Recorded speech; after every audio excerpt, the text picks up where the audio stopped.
Bienvenue à ce programme spécial. Pour la deuxième fois, le président de la République, le général Mamadi Doumbouya, invite les membres de son gouvernement et les grands commis de l'État à se prêter aux questions des médias. En effet, au cours de plusieurs conseils des ministres, le général a clairement demandé aux hauts fonctionnaires de faire le point de leur gestion, l'argent public reçu et les chantiers réalisés avec. C'est le principe de la redevabilité, l'obligation de rendre compte. Au titre donc du ministère des Affaires étrangères, nous recevons la personnalité qui a reçu mandat du CNRD et de son président de conduire la politique étrangère de la Guinée depuis le 5 septembre 2021. Il est allé à Bamako, à Paris, Moscou, Washington, Dubaï, Ankara. Il a parlé avec la CEDEAO, les Nations Unies, l'OIF. Il est allé à Tunis et d'autres capitales pour rapatrier les Guinéens en détresse. Nous avons le plaisir de recevoir le docteur Morissanda Kouyaté, lauréat du prix Nelson Mandela des Nations Unies, ministre des Affaires étrangères. Bonsoir, monsieur le ministre. Bonsoir. Merci d'avoir accepté notre invitation. Merci de m'avoir invité. Ouais. Le débat est conduit par Ibrahima Khalil Diakité et Alpha Ousmane Bari. Bonsoir, monsieur Bari. Bonsoir, monsieur Diakité. Bonsoir, monsieur le ministre. Bonsoir à nos millions de téléspectateurs. Bonsoir à tous les téléspectateurs. Merci de m'avoir invité. Bonsoir, monsieur le ministre. Donc, pour le budget rectifié de 2024, les affaires étrangères ont bénéficié d'une enveloppe de plus de 784 milliards. Quelles ont été les grandes réalisations? Quels ont été les grands chantiers que vous avez conduits? Merci de m'avoir invité. Et permettez-moi, avant de commencer, de remercier le chef de l'État, le président de la République, son Excellence le général d'armée Mamadi Doumbouya, qui a placé en moi sa confiance pour conduire la diplomatie guinéenne sous son leadership, puisqu'en fait, c'est lui, le vrai diplomate, c'est lui qui trace le chemin et qui fixe le cap. Ceci dit, notre département est un département charnière. C'est un département qui établit les relations entre la Guinée et le reste du monde. Mais c'est aussi un département interne, puisque plus la situation est stabilisée à l'extérieur, plus la situation se stabilise à l'intérieur du pays. Donc nous jouons sur ces deux bords. C'est pourquoi notre département agit à travers les ambassades, les représentations diplomatiques de notre pays, les ambassades, les consulats généraux, les consulats honoraires, etc. Cette année, malgré tout le plaidoyer que nous avons fait, nous n'avons reçu que 840 milliards de francs guinéens. Et face à ce montant, nous avons 1152 personnels. 1152 personnels, dont 688 hommes et 464 femmes. Donc c'est la masse salariale qui absorbe les 70% de ce montant de 840 milliards. Mais à côté de cela, il y a un cap aussi qui a été fixé par le chef de l'État, à savoir montrer la représentation, la représentativité de notre pays à travers les ressources humaines, à travers aussi le physique, c'est-à-dire les bâtiments qui représentent notre pays à l'extérieur. Comme vous le savez, notre position au 5 septembre 2021, c'était un peu une éclipse. À peine on voyait les bâtiments qui représentent la Guinée à l'extérieur, et souvent dans de mauvais états, dans un état piteux. Et donc, l'une des recommandations fortes, des instructions fortes par le chef de l'État a été de rehausser ce niveau-là. C'est pourquoi une partie de ce montant aussi a été affectée pour l'achat de certaines ambassades, pour la construction de certaines ambassades et pour la rénovation d'autres. C'est comme ça que vous pourrez voir que nous avons déjà, le chef de l'État a acheté une ambassade à Bruxelles. Une ambassade a été, vous avez vu tout dernièrement en Afrique du Sud. tout le monde a vu, ça a été construit littéralement. Et puis aussi dans d'autres pays, je vais les citer après. En France, je ne reviens pas sur cette épopée triste de notre ambassade en France, mais on continue. Non seulement il y a eu le remboursement, mais on continue à construire là-bas à ce niveau-là. Et pour cette année, en Inde, il y aura une acquisition, à Genève, une acquisition, au Brésil, une acquisition, et toutes ces ambassades qui seront là. Et la rénovation à Bamako, puisque comme vous le savez, l'année dernière, j'étais devant vous, ici, j'avais dit que notre ambassade à Bamako était dans un état déplorable. Depuis, les instructions ont été données et ce chantier est aujourd'hui en marche et nous sommes en train de reconstruire là-bas. En Éthiopie, une grande ambassade est en train de sortir de terre là-bas pour la Guinée, pour la République de Guinée. Au Nigeria, une grande ambassade est en train de sortir de terre là-bas aussi. Donc partout dans les grands pays, suivant les instructions du chef de l'État, nous sommes en train d'acquérir, de construire ou de rénover nos ambassades. Donc face à cela, ce montant de 800 milliards est presque dérisoire. On est souvent obligé de faire appel à des partenaires, ouais. Non, aucun partenaire. Aucun partenaire. Okay. Aucun partenaire ne participe au financement de la reconstruction ou de la construction ou de la rénovation de nos ambassades. Okay. C'est 100% de la souveraineté. Donc on est souvent appelé à faire appel à des fonds supplémentaires quand il y a la rectification du budget pour pouvoir tenir ce coup-là. Donc voilà, avec ce montant aussi, nous avons fait un engagement de 92%, des engagements purs. Mais compte tenu du fait qu'il y a toujours la lenteur administrative, c'est toujours un peu plus lent. Les procédures. Ouais. On a 92% de ce montant qui a été engagé, qui ont été engagés, et puis 79% décaissés.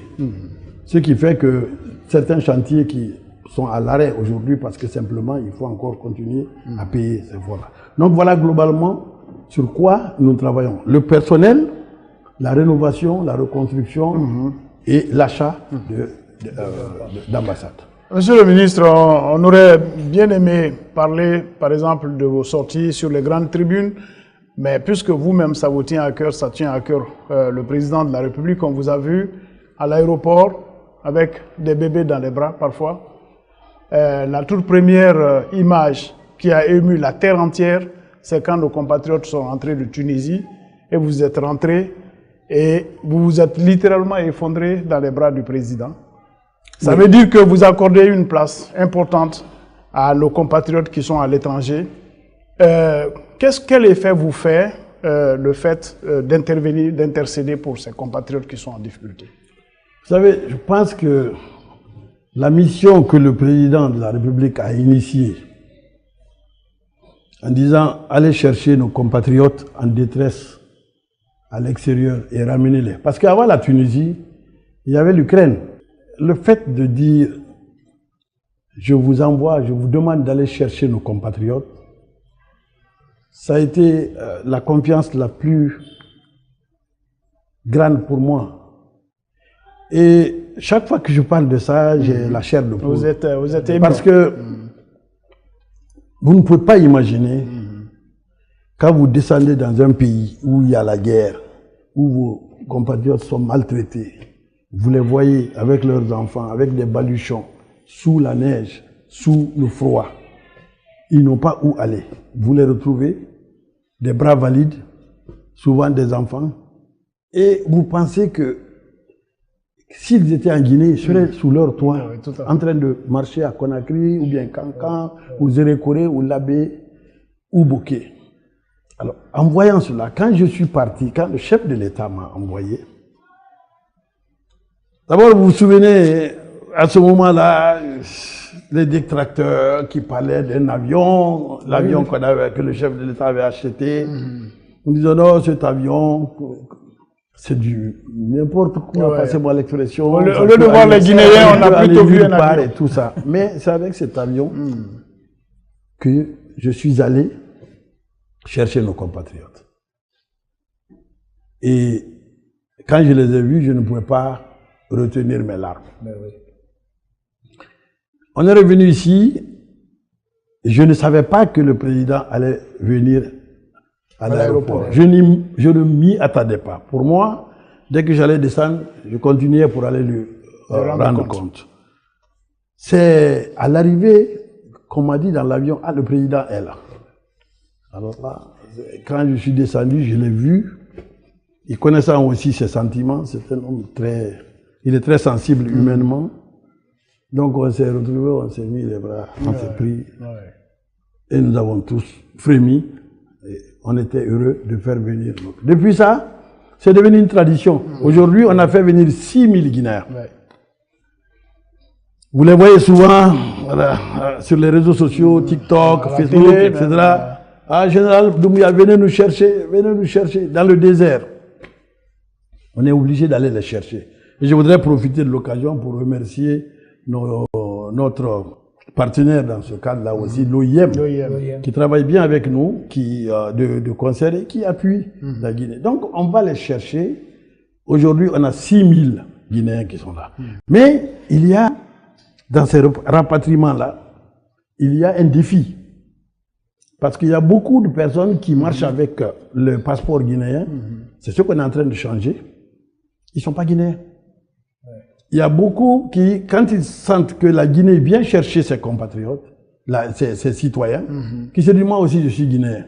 Donc ce tri-là, nous ne pouvons pas, c'est pas parce qu'on a pitié des gens, parce qu'on veut les ramener, qu'on va ramasser tout le monde. Il y a une question sécuritaire, c'est pourquoi nous travaillons avec le ministère de la Sécurité. On vient, on trie, on regarde, on passe par les documents qu'ils présentent, par les langues qu'ils parlent, ici, leur quartier, s'ils ont un parent en Guinée, ils donnent le numéro, on l'appelle, on le pose. Donc il y a derrière ça, il y a toute une armada de procédures pour qu'on n'amène pas n'importe qui aussi en Guinée. Mais aujourd'hui, par la grâce d'Allah, par l'engagement du chef de l'État, parce qu'il met toujours le pied sur l'accélérateur dans ce cadre-là, il me dit toujours, allez les chercher. On a 6600 Guinéens qui sont arrivés. Vous avez 6600, hein? C'était la prochaine question. Mais la grande question aussi, vous avez rapatrié non seulement les compatriotes, mais vous avez créé un fonds. Vous êtes allé plus loin. Vous créez un fonds d'insertion. Combien vous avez dans cette enveloppe? Est-ce que des partenaires vous viennent en aide pour l'alimentation au-delà du budget national? Oui, mais sur le plan philosophique, c'est un peu compliqué. Nous avons créé le fonds d'assistance et à la réinsertion. Voilà. La question qu'on se pose, celui qui a délibérément pris le chemin de l'exil, qui est parti, qui a échoué là-bas, il faut dire les choses claires, et qui crie dans le désert pour dire au président, Monsieur le Président, venez nous chercher. Et le jeune qui est resté à Boulbiné, qui a dit, moi je me débrouille ici, je vais travailler, je vais m'insérer dans l'économie et tout. Il a son budget. Pourquoi celui qui est parti va être supérieur à celui qui est resté? Pourquoi va-t-on donner de l'argent à celui qui est parti, qui a échoué, qui revient, et ne pas donner à celui qui a cru en son pays et qui est resté là? C'est pourquoi avec les partenaires, j'ai cette discussion. Ce dilemme. Parce que ce qu'on aime souvent, des petits montants qu'on nous exhibe, en disant, bon, on a 500 000 $ pour vous, 300 000, les gens dansent. Non, c'est absolument rien par rapport à la dignité du pays. Vous savez, la dignité, elle est importante. Donc, on ne peut pas tendre la main pour prendre des sommes modiques et dire, bon, on va vous aider. Je pense que ces jeunes qui viennent, comme le chef de l'État l'a dit, il dit, moi, je sais où les mettre. J'ai mon idée. Et je ne le dirai pas sur ce plateau, mais il a son idée qu'on applique. Ils viennent, ils s'insèrent dans le tissu économique. Dieu merci, on a aujourd'hui notre grand programme, Simandou 2040. Quand je les accueille, je leur dis ça. Je dis, vous êtes venus au bon moment. Vous venez au moment où la Guinée a un programme, une vision du chef de l'État. Simandou 2040, venez. On va commencer à faire les grandes routes, le chemin de fer et tout. Venez, vous vous insérez là-dedans, c'est plus normal, c'est plus digne que d'aller tendre la main à l'OIM ou bien à des choses pour dire donnez-nous 50 000, 100 000. Non. Donc sur le plan de la dignité humaine, de la dignité, la responsabilité, il vaut mieux que ceux qui rentrent s'insèrent dans le tissu économique que de se mettre derrière à demander 100 000, 200 000. Voilà, donc maintenant, est-ce que la prochaine question, est-ce que vous avez aussi contribué à mettre tout ça, ça participe à, n'est-ce pas, au repositionnement de la Guinée. Vous avez aussi aidé nos compatriotes à s'organiser, à mettre en place un haut conseil, et on vous a vu aussi avec le PNUD chercher à mettre ce que vous avez appelé la diplomatie économique en place. Est-ce que ces deux structures s'imbriquent? Expliquez-nous. Voilà. Oui, parce que il y a une sorte de révolution dans la diplomatie. La diplomatie, dans les écoles classiques, la diplomatie, c'est de parler avec les autres pays, de chercher à résoudre les contentieux, les querelles, les guerres et tout. Ça s'arrêtait là. Mais aujourd'hui, la diplomatie va au-delà de ça. C'est pourquoi j'ai créé au niveau de notre département ce qu'on appelle le programme de diplomatie économique et d'intelligence stratégique, qu'on a appelé PRODEIC.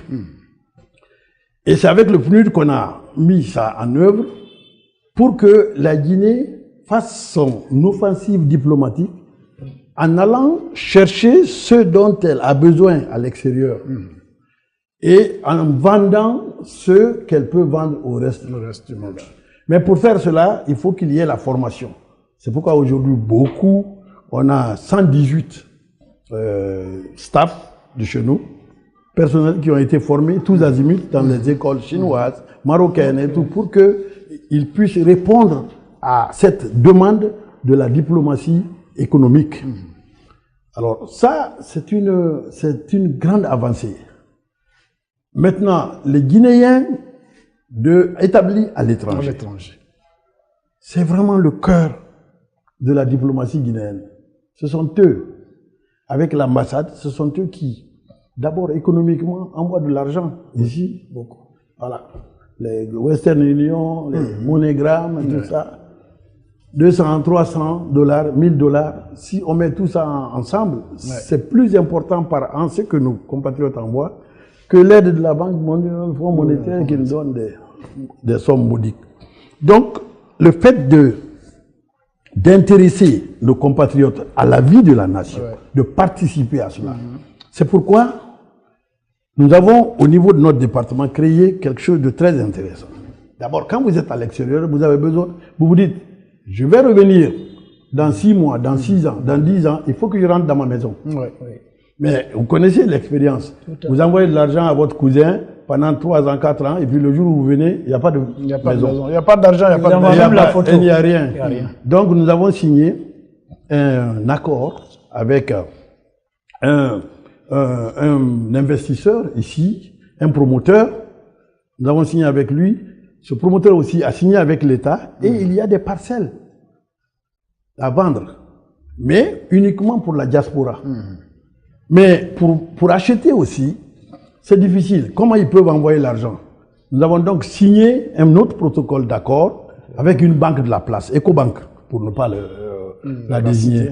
Ecobank, on a signé devant tout le monde pour lui dire, est-ce que vous pouvez être l'intermédiaire entre nos compatriotes à l'extérieur et ce qu'ils veulent faire ici? Ça aussi c'est fait. On est en train de travailler avec eux, on a signé. Et aujourd'hui, je crois que dans les 2-3 mois à venir, nos compatriotes à l'extérieur peuvent ouvrir des comptes. Jusqu'à leur mort, ils ont toujours envie de venir. Peut-être qu'ils n'ont pas les moyens de revenir, mais c'est cette envie. Peut-être qu'ils n'ont pas les moyens de revenir, mais c'est cette envie de toujours revenir. Mais pour revenir, il faut bien préparer son retour. Il y a aussi une épine que vous avez ôtée des pieds de nos compatriotes et qui est immensement appréciée de leur part, c'est le fait d'avoir délocalisé l'obtention des passeports biométriques.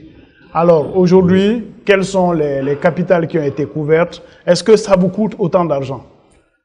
Ça ne nous coûte pas. Ça ne nous coûte pas. Ça ne coûte pas à l'État. Vraiment.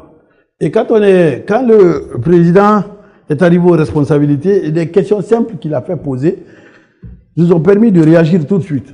Pourquoi quelqu'un va quitter la Belgique, prendre un billet, venir à Kolaya, et puis se mettre en rang, avoir le passeport et repartir. Donc un passeport qui va lui coûter 2000, 3000 $ avec son billet et tout. Alors que on a besoin simplement, quand il vient, on a besoin de ses empreintes. Pourquoi ne ferait-on pas cette prise d'empreinte à l'extérieur? C'est la question qu'on s'est posée et c'est la réponse à cette question qui a soulagé aujourd'hui nos compatriotes.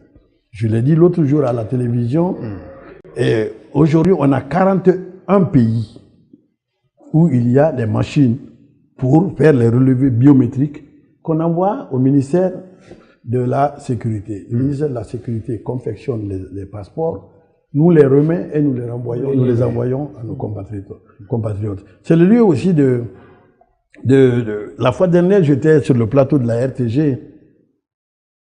Pour ces passeports aussi, il y a beaucoup de personnes qui ne pouvaient plus revenir en Guinée, qui ne pouvaient plus avoir de passeport parce qu'ils avaient quelques problèmes sur leur âge et tout, je l'ai bien expliqué. Mais le chef de l'État ayant vu cela aussi, il a demandé à ce que le ministère des Affaires étrangères et le ministère de la Sécurité se mettent ensemble pour sortir cette épine des pieds de nos compatriotes qui sont là-bas. Et ça, c'est une très grande avancée parce qu'il y avait des milliers de nos compatriotes qui étaient devenus presque des apatrides parce qu'ils ne pouvaient pas renouveler leur passeport et ils ne pouvaient plus revenir. Donc, ils devenaient presque apatrides et ça, c'est très grave.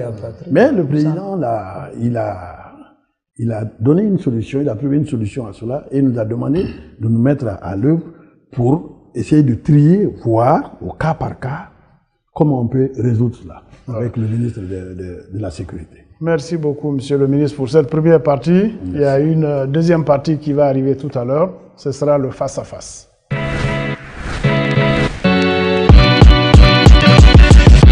Monsieur le ministre, la deuxième partie, ce sera avec Alpha Ousmane Diangolo. Bonsoir, Alpha Ousmane. Et puis, bonsoir, le micro est à vous. Le ministre.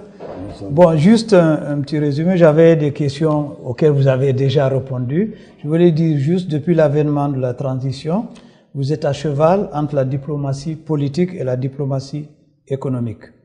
Les Guinéens des diasporas, les diasporas guinéennes sont devenus une priorité pour vous. Je prends un exemple. Hier, je suivais un reportage en Côte d'Ivoire où des femmes vendeuses qui n'avaient aucune identité ont reçu des cartes consulaires biométriques gratuitement. Je pense que c'est une très bonne chose. On a écouté les femmes, elles étaient soulagées. À partir de là, elles ont une identité. Vous avez parlé de dignité tout à l'heure. C'est restaurer leur dignité et leur identité. Bon, vous avez assisté à plusieurs sommets d'État. Vous pouvez nous prendre 2 ou 3 exemples. Dites aux Guinéens quels sont les liens que vous avez créés. Aujourd'hui, nous avons des ambassades partout avec les partenaires. Même le partenariat Sud-Sud, on a vu avec le Rwanda. Question. Oui, c'est la question que je suis en train de poser. Oui, allez-y. Oui. Okay. Bon, les partenaires multi et bilatéraux. Oui. Vous pouvez citer quelques-uns pour dire quels sont les liens, quelles sont les choses que vous avez réussi à mettre en place. Alors, chaque fois que je parle des réussites, je dois dire que en tant que missionnaire, je pars avec un message du président.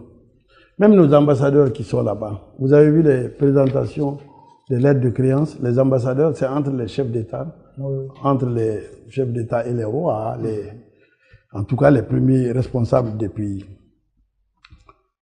Donc ce n'est pas une réussite personnelle, loin de là. C'est la réussite du choix diplomatique du président de la République. C'est ça. Et votre implication? Oui, moi je suis là pour aller expliquer à l'extérieur. Pour aller expliquer. Il est le messager. Voilà, je viens, je leur dis, voilà ce qu'il m'a dit, voilà ce qu'il veut faire, parce que lui, il ne peut pas aller partout. Et vous savez qu'il a sa plus grande qualité, c'est il ne parle pas. C'est précieux le silence. C'est sa plus grande qualité. Et donc il faut bien que quelqu'un explique. Ouais, ça va. Voilà. Donc je suis chargé de ça, d'aller dire aux leaders du monde entier, aux organisations internationales, aux organisations régionales, sous-régionales, continentales, européennes, américaines, allez leur dire la nouvelle vision de la Guinée, sous le leadership du général Mamadi Doumbouya est la suivante. Et quand j'explique, ils répondent positivement. C'est pourquoi, vous allez voir que vous avez dit de prendre quelques sommets. Pour moi, le plus important, c'est nos relations avec la CEDEAO. J'en venais là. C'est le plus important. Comment vous avez créé cette confiance-là? Parce que les autres pays sont sanctionnés. Vous vous souvenez très bien, quand les chefs d'État ont débarqué ici, aux premières heures, c'était invective. Ils sont venus 6 mois, vous déposez les armes, vous entrez dans... etc. Un dialogue de sourds. Mais le fait que, au fur et à mesure, ils ont vu comment le président déroulait sa feuille de route, ils se sont dit peut-être que ça c'est différent de ce que nous voyons ailleurs. Ailleurs, oui, tout à fait. Ça a rassuré. Okay. Parce que quand il y a un changement, les voisins qui sont à côté, ils se disent, bon, nous aussi, chez nous ici, ça peut se passer. C'est ça qu'il faut comprendre. Oui. Le chef d'État, il dit, bon, comme il y a eu changement là-bas, peut-être chez moi, ça peut changer. Donc, il ferme les yeux, il condamne. C'est pourquoi je dis toujours, quand je vais dans une conférence quelque part, je commence par dire, nous, notre refondation là, notre transition, ancienne transition qui est devenue la refondation, je dis, cette ancienne transition, on ne l'a pas achetée au marché. On ne l'a pas achetée. Ça nous a été imposé. C'est la première différence. La Guinée ne s'est pas réveillée comme ça et puis le général Doumbouya vient, il prend le pouvoir. Non. On sait sur quel terreau cela a eu lieu. Donc il faut expliquer ça. Oui. Au fur et à mesure qu'on explique et au fur et à mesure qu'il pose des actions, des actes, on comprend. Il y a un détail qui échappe aux gens. C'est la première fois que des militaires prennent le pouvoir. Et que le premier gouvernement soit un gouvernement 100% civil. C'est un premier argument. Oui. Après, ceux qui prennent les décisions là-bas, la CEDEAO, la Union africaine, retour à la vie civile et machin, mais ils sont déjà là. Le même jour. Remettez le pouvoir aux civils. On est là déjà. Et on est là. Oui. Le premier ministre qui l'a choisi est civil. Le ministre budget civil. Tout le monde. Le ministre des Affaires étrangères. Le ministre des Affaires étrangères. Tout le monde est civil. Et les militaires nous disent, écoutez, allez faire ce travail. Nous faisons le métier des armes. Les gardiens. Et le président dit, c'est un courage. Oui. Il dit à ses parce que tout ceci voulait être ministre. De l'audace. Hein. Quand les gens ont pris chacun s'attend à être ministre. On a vu ça ici. Absolument. Dire à ces gens, vous ne serez pas ministre, vous ne serez pas directeur, vous ne serez rien, vous allez rester dans l'armée et nous allons donner aux civils. C'est la première, c'est le premier message, le plus puissant qui a été envoyé au monde. Alors. Et moi, je me sers de ces choses-là pour expliquer aux gens. Aujourd'hui, au départ, la CEDEAO disait que nous étions tous sanctionnés. Ils ont même fait une liste qui commence par le chef de l'État. Pour les interdire. Pour dire de ne pas voyager. Bon, ça s'est passé comment, vous l'avez vu? Oui, on a suivi. On a dit, c'est très simple. Si on ne voyage pas, personne aussi ne vient chez nous. C'est aussi simple que ça. On ne voyage pas. Personne ne vient chez nous. Ouais. Tu veux la bauxite? Elle est là, mais personne ne vient. Personne ne vient. Voilà. Donc aujourd'hui, d'abord, les gens n'ont même pas suivi ça. On a continué à travailler. Mais ça a permis d'expliquer la position de la Guinée. Quand nous sommes... La deuxième chose, c'est le sommet, le forum sino-africain, qui m'a beaucoup marqué. Parce que la délégation guinéenne qui était conduite par le chef de l'État s'est imposée sur le plan de la communication. Et tous les chefs d'État qui étaient là-bas ont été reçus en tête à tête une fois par son Excellence le président Xi Jinping. Avec le président Doumbouya, parler comme ça en tête à tête, ça s'est passé 3 fois. 3 fois. Et hier, j'ai reçu, signé du président Xi Jinping, les lettres, les cartes de vœux. Parce que les cartes de vœux, on les écrit dans les ambassades. On envoie, le président a dit ça. Mais quand c'est signé d'un chef d'État, c'est plus important. Je l'ai reçu hier. C'est plus important. Alors, ce sont des choses, ça m'a marqué. Symbole fort. Et que le président Xi Jinping, j'étais là, hein, j'étais à la droite du chef d'État, disent, Monsieur le Président, votre vision pour votre pays m'intéresse. Je l'apprécie. Et votre programme Simandou 2040, je le soutiens, moi, en tant que président, et mon peuple, et mon gouvernement. Ça, j'ai entendu. Alors, pas plus tard qu'hier, on a signé, ici, entre la Guinée et une entreprise chinoise, le début, tout de suite, hein, en 2025, on va commencer à créer une raffinerie dans ce pays. C'est la diplomatie. Tout à fait. C'est la diplomatie. Donc, politique. La diplomatie économique, l'explication de la vision du pays au reste du monde, c'est ça qui est important. Et nous pouvons nous en être fiers. Bon, tout de ça, il y a eu le voyage en Arabie Saoudite, il y a eu le voyage en Turquie du chef de l'État. Hein. Le sommet Afrique-Russie. Afrique-Russie. Donc, il y a tout ça où on est invité. Aujourd'hui, je reviens encore, la Guinée est invitée à toutes les réunions de la CEDEAO. Nos ministres sont invités. Ils prennent part entièrement à cela. Donc, c'est un satisfait. Nous voyons que le choix qui est fait par le chef de l'État est un bon choix. Nous n'avons pas besoin de changer cela, on a à le renforcer. Voilà, la Guinée a réintégré, monsieur le ministre, la francophonie. C'est un grand succès, ça. Oui. Comment vous avez procédé? La francophonie, c'est 93 pays membres. Après, il y a eu 5 pays qui se sont ajoutés. Mais moi, je suis passé devant là-bas pour présenter le message de la Guinée, le message du président. C'est plus compliqué là-bas. Oui. Parce que CEDEAO, encore, c'est 15 pays. Là-bas, c'est 93. Et de tous les continents. Des Américains, des Canadiens, des Suisses, tous étaient là. Tous étaient là. Tous étaient là. Donc, c'était plus compliqué. Mais comment nous avons procédé? C'est très simple. La première chose que j'ai expliqué à l'OIF, c'est que l'OIF est témoin de ce qui s'est passé ici, en Guinée, avant le 5 septembre. Pourquoi il y a eu le 5 septembre? J'ai dit, vous étiez là-bas, en Guinée. On vous a dit de changer le fichier électoral. Vous avez dit que vous, en tant que OIF, vous ne pouvez pas le faire. En 24 heures, vous ne pouvez pas changer le fichier. La CEDEAO a dit, nous pouvons faire ça en une nuit. Ils ont fait de la prestidigitation et le lendemain, ils ont dit, voilà, tout est nettoyé, c'est bon. Vous pouvez voter.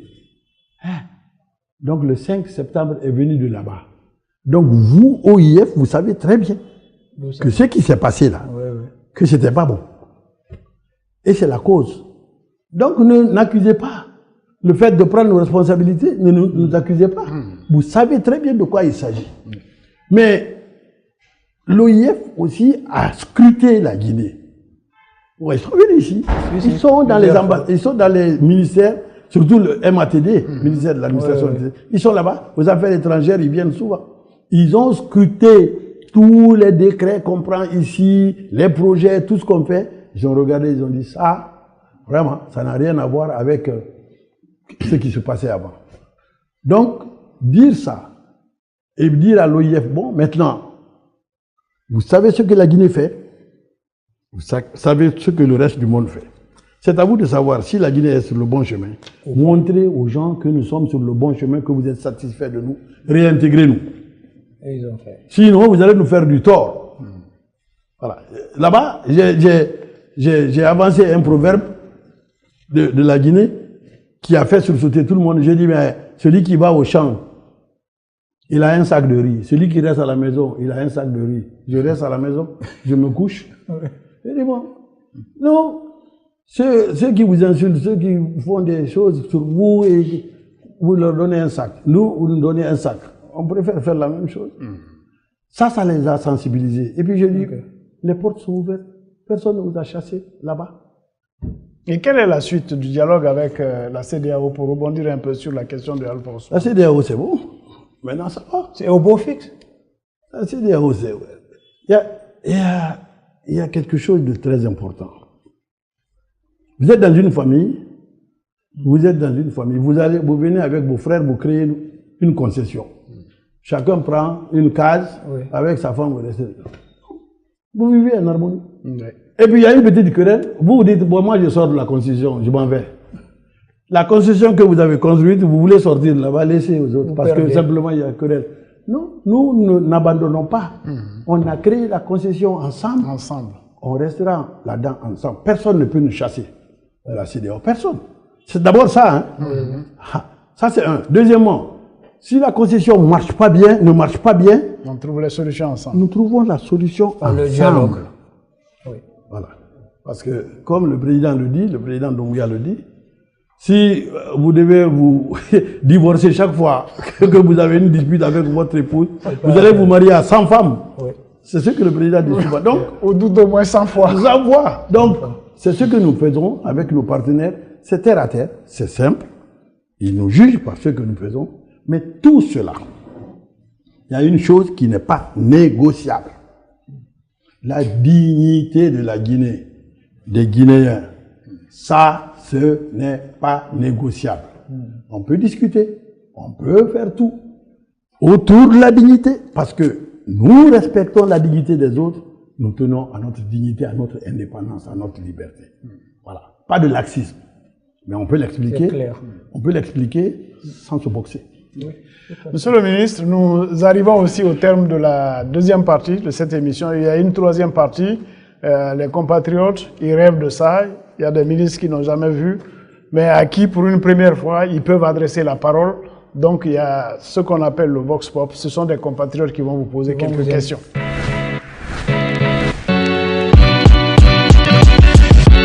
Moi, c'est M. Ibrahima Sori Touré, notable à Forcaria. Moi, je demanderai à M. le ministre des Affaires étrangères de redoubler d'ardeur, de continuer sur la même lancée qu'il est en train de faire maintenant, faire à ce que le citoyen guinéen résidant à l'extérieur ait confiance en la Guinée, ait confiance à ce gouvernement, ait confiance à son État pour pouvoir travailler librement là où il est et afin aussi d'apporter quelque chose dans le produit national de la République de Guinée. Nous le demandons surtout de multiplier et pourquoi pas de vulgariser les représentations à l'intérieur du pays, surtout dans les préfectures frontalières, comme Forcaria, qui est une sorte de sentinelle aujourd'hui sur la carte de la République de Guinée, pour que des gens installés par exemple en Sierra Leone ne souffrent pas trop quand ils veulent rentrer chez eux. Je remercie M. Touré pour ce conseil. Mais je peux dire que c'est exactement ce que nous faisons. Il n'y a pas très longtemps que nos ambassades étaient des terrains de guerre. C'était des jets de pierre. Partout, les gens venaient boucler nos ambassades, lancer des pierres et tout. Des Guinéens, hein? Oui. Mais ce que nous avons entrepris sous le leadership du président, c'est de faire des ambassades le lieu où les Guinéens courent pour aller résoudre leurs problèmes, au lieu que ce soit un lieu qui agrège toute leur haine. Tout le défi est là, et M. Touré a raison. Quand je voyage, et quand j'accompagne le chef de l'État dans les sommets, quand j'accompagne le chef de l'État, il y a une rencontre avec les Guinéens, des Guinéennes et des Guinéens établis là-bas. C'est les moments les plus exaltants aujourd'hui. Oui. C'est ce moment où ils viennent. Oui. Nous sentons la confiance, l'ardeur, l'envie de participer à la construction du pays. Oui. On sent cela. Tout à fait. Et vous avez vu en Chine, quand le président les a rencontrés, vous avez vu comment on était, nous-mêmes, nous étions éberlués. Oui. On s'est dit, mais quoi? Ça, c'est des Guinéens, oui, dans la discipline. Et on ne peut pas vous dire tout ce que le chef d'État a fait pour eux, tellement qu'il était content. Donc, c'est un pays qui appartient à nous tous. Voilà. Il y a des responsabilités, des différentes responsabilités, mais nous sommes tous égaux. Donc, nous allons continuer à redoubler d'ardeur. Mais pour que les gens se sentent bien, il faut les rassurer. Et c'est ce que nous faisons. Quand j'ai dit tout à l'heure qu'on a signé des accords pour que les gens aient des terrains ici qui s'établissent, ou bien qu'ils aient des comptes bancaires qu'ils peuvent utiliser et qu'ils viennent dans leur ambassade pour prendre leur passeport de façon très simple et tout. Et quand il y a un Guinéen qui a un problème, comme le président le dit, c'est tous les Guinéens qui ont ce problème. Et quand on court pour aller les voir, je ne peux pas vous dire le nombre de Guinéens dans l'anonymat que nous allons secourir. Et ça, c'est notre travail. On ne peut pas mettre tout ça sur les réseaux sociaux ou à la télévision. Je crois qu'avec ça, il y a une certaine confiance qui est née entre les citoyens et leur gouvernement et leur pays. Et souvent, je dis à nos compatriotes, quand je les rencontre, je leur dis, même si vous êtes fâchés contre nous, contre votre gouvernement, nous sommes obligés de vous servir. Ouais. C'est ça. Même s'ils ne sont pas contents de nous, mais on doit savoir pourquoi ils ne sont pas contents et nous résolvons ce problème. Tout à fait. Voilà. Donc, je remercie M. Touré, c'est ce que nous faisons. Il y a 3 à 4 jours, vous avez vu, j'étais en Sierra Leone. Le chef de l'État m'a envoyé en Sierra Leone. Justement. Ça avait créé un conflit. C'était même pas un conflit. Qu'est-ce qui s'est passé, ça risquait. Non, parce qu'il y avait trop de... Expliquez-nous qu'est-ce qui s'est passé. Ce qui s'est passé était très simple. Ouais. Ici, si vous regardez les images par drone, les images qui ont été prises ici par drone, vous n'allez pas reconnaître votre capitale. Si vous voyez les images des débarcadères par drone, on vous dira que c'est Conakry, vous n'allez pas reconnaître. Donc, ce sont des nids, des niches de promiscuité, avec tout ce qui va avec la vente de drogue, les crimes et tout. Mais un gouvernement qui se respecte et qui veut vraiment refonder l'État ne peut pas laisser ça. Ne peut pas tolérer ça. Donc, on a pris la décision de nettoyer là-bas et de faire... C'est des bordures de mer, c'est des lieux où on doit se promener avec de l'air pur et tout. Mais c'est pas possible. Ouais. On fait cela, il se trouve qu'il y a des Guinéens, il y a des Ghanéens, il y a des Léonais, des Libériens qui étaient là. Ceux qui étaient dans ça, en train de vendre de la drogue, en train de préparer des choses, ils ont été pris la main dans le sac. On leur a dit, bon, écoutez, vous allez faire face à la justice. Mais la Sierra Leone a un passé avec nous. Pendant 10 ans qu'ils ont eu la guerre civile, ils étaient ici. Ils étaient là. Ah, c'est comme le Libéria. Et je l'ai dit au président, à son excellence le président Madabio, j'ai dit, mais nous, on est tous nés, nos papas même sont nés, on a trouvé Timinita ici. Tout à fait. Il n'y a pas de Timini en Guinée, ils sont venus de la Sierra Leone, donc il n'y a rien, ce n'était pas dirigé contre des Léonais. Au lieu de les mettre en prison et créer maintenant un conflit, on leur a dit, bon, écoutez, on vous remet à votre gouvernement. C'était ça. On les a bien traités. Le fait de les traiter bien, les gens ont transformé ça en disant, ils ont expulsé, voilà, ils ont chassé les Léonais. Au même moment, concomitamment, il y avait en Sierra Leone un groupe de malfaiteurs aussi là-bas qui faisait ce trafic humain, d'êtres humains. Oui. Je ne dis pas le nom de la société pour ne pas leur faire une publicité gratuite. Et eux, ils ont été pris la main dans le sac là-bas aussi, par le gouvernement léonais. Il se trouve qu'il y a des gens qui ont des noms des Guinéens, des patronymes guinéens. Bon, les gens ont fait tout de suite un échafaudage. Ils ont tissé en disant... on est agressé par le gouvernement, ceux-là, on dit là-bas, on est agressé par notre gouvernement léonais, entre léonais. Le gouvernement léonais fait un communiqué pour dire non, nous luttons contre la criminalité, mais ce n'est pas dirigé contre une frange de notre population. Ce communiqué du gouvernement léonais pour les Léonais, il y a des Guinéens malveillants qui ont pris ce communiqué-là, qui l'ont juxtaposé fait une jonction entre ce que nous faisons ici pour nettoyer nos plages. Ils ont fait une jonction pour dire, voilà, ils ont expulsé les Léonais. Et puis, ils ont même demandé au gouvernement léonais d'expulser des Guinéens qu'ils n'aiment pas voir là. Donc, c'était un terrible amalgame, malveillant et tout. Donc, le président m'a dit d'aller tout de suite expliquer à son frère, qui m'a accueilli, et on a tout réglé. Ce n'est même pas à régler. On s'est expliqué. Et c'était bon. Et tout est rentré dans l'ordre. Tout est rentré dans l'ordre.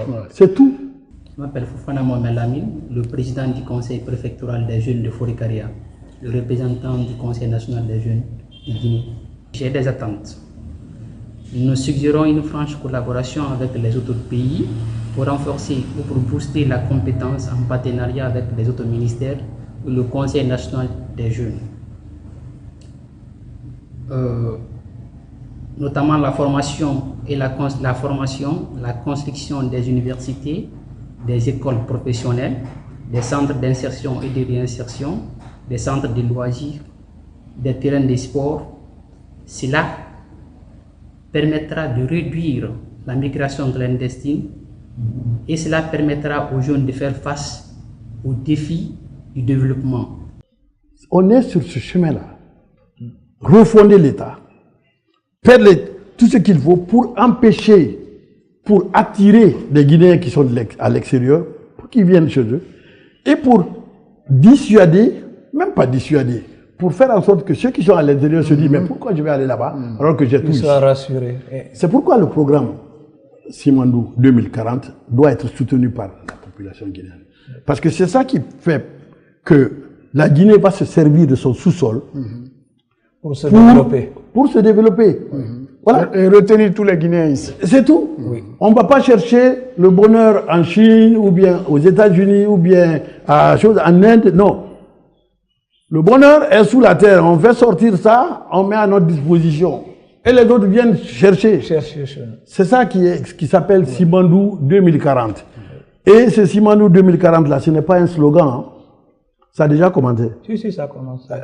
Moi, j'allais l'autre jour en Sierra Leone. Je suis passé sous les rails là-bas. 600 km. 600, ça a déjà commencé. Oui, 11 km de tunnel, c'est déjà fait. Oui, on a vu. Bon, le port Moribayal, ça a commencé. Hein. Alors, tout ça montre que la Guinée a pris un autre départ. Bon, malgré tout ça, malgré tout ce qu'on fait là, on change, on construit, on refonde l'État. Il y en a qui ne sont pas contents quand on dit qu'on fait la refondation, qu'on n'est pas en transition. On n'est plus en transition. Moi, je l'ai dit depuis 1 an. Ouais, si c'est ça, il y a beaucoup de pays qui sont en transition. Il y a des pays développés, aujourd'hui, qui sont restés sans gouvernement pendant 15-20 jours, 1 mois. Oui. Il y a même un pays qui est resté 1 an et demi sans gouvernement. C'est eux qui étaient en transition. Nous sommes en refondation. C'est ça qu'il faut. Ouais. Monsieur le ministre, depuis votre arrivée à la tête de ce département, vous avez fortement rajeuni l'effectif diplomatique. Ça procède d'une certaine vision. Oui. Voilà. La promotion de la nouvelle génération. Oui. Moi, je suis venu au ministère des Affaires étrangères. Parce qu'on dit qu'il y a des coûts. Alors, donc expliquez un peu. Mais, je vais vous dire, moi je suis venu au ministère des Affaires étrangères avec un mandat de chef de l'État. Le monde marche par génération. Ouais. Si je m'étais mis à prendre mes camarades de classe, ils sont là. Hein. Ceux qui ont fait l'université avec moi ici, ils sont là. Ceux qui ont fait l'université avec moi aux États-Unis, ils sont là. Ils sont là. Si j'avais dit, bon, ce sont eux que je connais, ils sont plus forts. Je connais, je suis sûr de ce que c'est eux que je vais préparer et présenter au chef de l'État pour qu'ils les prennent. Si j'avais fait ça, on serait encore en train de tourner en rond. Mais la Guinée a une chance, notre chef d'État est jeune. Oui, il est jeune, très jeune. C'est un jeune. On a tendance à l'oublier. Non, il est très jeune. Alors, ce jeune président que nous avons doit commencer et continuer sa refondation avec la jeunesse. Ouais. Il ne peut pas se retrouver à la tête d'une administration gérontocratique. Tout à fait, ouais. On peut pas demander à un jeune président de faire de la gérontocratie. C'est pas possible. Donc, nous avons dit, mais il veut refonder, qu'il refonde avec la jeunesse. Il y a des jeunes qui étaient au département là-bas, 15 ans. Ils n'ont failli ne plus être jeunes, 15 ans. Ils sont là-bas. On dit, vous êtes là, vous n'avez pas d'expérience, vous êtes là comme stagiaire, vous attendez. Et le président a dit, mais les jeunes n'ont qu'à monter. On les a mis aujourd'hui. Quand vous allez dans nos ambassades, ces jeunes-là, dont on disait qu'ils n'avaient pas d'expérience, ils apprennent. Ils apprennent, ils sont formés, ils sont enthousiastes, ils ont du dynamisme, ils sont contents. De l'énergie. Bon, on a Simandou 2040. C'est eux qui vont commencer Simandou 2040, donc ils seront en train de travailler, ils vont avoir l'expérience. Donc les 15 premières années de Simandou 2040, ils vont partir et puis la deuxième phase, ils vont la faire. Et ils sont jeunes, comme le président. C'est une nouvelle génération de diplomates qui va rester au pouvoir, qui va continuer à refonder la Guinée et aux côtés d'un jeune président. Et qui va rajeunir l'appareil diplomatique. Vous avez fait une promotion des jeunes dans la diplomatie. Oui. Ne pensez-vous pas qu'il faut renforcer aussi la présence des Guinéens dans les institutions internationales? Oui. Le point faible de la Guinée, c'est actuellement. C'est même pas actuellement. Oui. Ça a toujours. On n'a pas eu l'UNESCO. On n'a pas eu de prise de stratégie pour promouvoir le haut cadre dans les institutions. Et ça, c'est fondamental, à mon avis. C'est très grave. Oui. C'est très grave. Est-ce que vous y pensez là? Moi, je suis allé dans une institution internationale. Ce n'est pas la Guinée qui m'a envoyé. Il y a beaucoup d'autres qui sont là-bas. On les voit là-bas, on dit, mais Bintou Keita. C'est souvent le Bintou Keita qui est à la MONUSCO là. Au Congo. Qui c'est? En RDC. En RDC. Voilà. Qui l'a vu ici? Non. Donc les Guinéens se sont débrouillés. Il n'y a pas eu de politique de prise en charge de la stratégie de faire la promotion des Guinéens dans les institutions internationales. C'est pourquoi nous avons créé au ministère des Affaires étrangères un comité de promotion des cadres guinéens dans les institutions internationales. Parce qu'on peut aller même loin. On peut poser des vétos. Tout à fait. Des vétos. Vous avez suivi la petite crise que nous avons eue avec l'OMVS, vous vous souvenez, non? Si, si. Oui, mais c'était ça. Si. Mais c'était ça. La représentativité de la Guinée. Ils ont dit notre compatriote qui était vice-président, vice-secrétaire général, on dit non, on ne peut pas. Le président a dit, si vous ne pouvez pas prendre celui-ci, nous sortons. Voilà. Nous sortons. On est sortis. Ils ont dit, bon, on le reprend. On l'a repris, pas tardé. on est rentré. Ça n'a même pas tardé. Ça n'a pas tardé. Donc c'est ça. Et ça, c'est une des recommandations aussi du président pour que beaucoup plus de Guinéens participent. Et je profite de l'occasion de votre antenne pour dire aux Guinéens aussi qu'il ne faut pas avoir peur de sortir. De sortir, officiellement. Oui. Parce qu'il y en a, quand ils connaissent les petits avantages qu'ils ont ici, ils ne veulent pas partir. Même quand il y a un poste quelque part, moi je ne veux pas partir de là-bas, c'est loin, c'est compliqué. Tout à fait. Je les encourage aussi à postuler et nous allons les appuyer pour que cela leur soit rentable. Monsieur le ministre, très brièvement, une dernière question. On nous apprend que notre compatriote Mohamed Touré, qui avait eu des soucis avec la justice américaine, aujourd'hui que l'appareil diplomatique, sa famille d'abord et puis l'appareil diplomatique s'est impliqué pour qu'au moins un meilleur sort lui soit réservé. Quelle est l'information que vous avez à donner au public guinéen? Je ne voulais pas parler de ça avant que notre compatriote ne vienne ici serrer la main, embrasser sa maman. Parce que parmi les missions que m'a confié le chef de l'État, il m'a dit, mettez tout en branle pour que notre compatriote Mohamed Touré revienne à la maison. Ça, c'était quelque chose de clair, net, assigné, et à toutes les étapes, il a participé. Bon, on est arrivé presque à ça.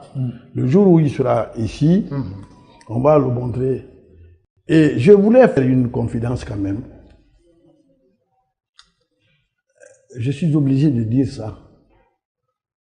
Parce que quand on est témoin d'actes historiques, ce n'est pas la peine de garder. Il faut le dire. Oui. Pendant qu'on traitait de cette question au sujet de notre compatriote, qui n'est pas n'importe qui, Mohamed Touré, c'est le fils de notre premier président. Voilà, tout à fait. Donc, ce n'est pas n'importe qui. C'est un cadre aussi. Pendant qu'on parlait de ça,